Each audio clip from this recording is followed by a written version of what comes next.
Hello বন্ধুরা, দিনটা ছিল 14ই মার্চ। আজ আমি সারাদিন কী করলাম তোমাদের সাথে শেয়ার করি চলো। তো সবার প্রথম সকালে ঘুম থেকে উঠে শাড়ি কাপড় আমি রেডি করে রাখলাম। তারপর দাঁত ব্রাশ করে সকালবেলা টিউশন পড়িয়ে নিলাম। তারপর ফটাফট রেডি হয়ে আমি চলে গেলাম রায়গঞ্জ এফসিআই মোড়ে আনন্দমার্গ স্কুলে। যেহেতু আমি যে স্কুলে পড়াই টিচার, সেই স্কুল আনন্দমার্গের স্কুল, সেক্ষেত্রে আমরা স্কুলের সব স্যার ম্যামরা গেছিলাম সেখানে। আর এটা হচ্ছে একটা হোস্টেল, এরা হচ্ছে হোস্টেলের সেই বাচ্চা। সেখানে কিছুক্ষণ অনুষ্ঠান দেখার পর আমাদের মধ্যাহ্ন ভোজনের আয়োজন করা হয়েছিল।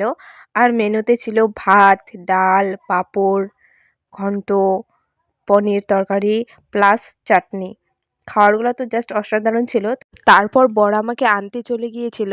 রাস্তায় আখের রস খেয়ে বাড়ি চলে এলাম আর বরের ভিডিও করছিলাম। বর বলছে, তুমি আমার ভিডিও করবা না, আমাকে সুন্দর লাগছে না। আর তোমরা তো জানো আমি বাচ্চা প্রেমী, দেখো এই বাচ্চাটা কত সুন্দর গুলুমুলু। আনন্দমার্গীরা অবশ্যই কমেন্টে বাবারাম কেবলম লিখবে।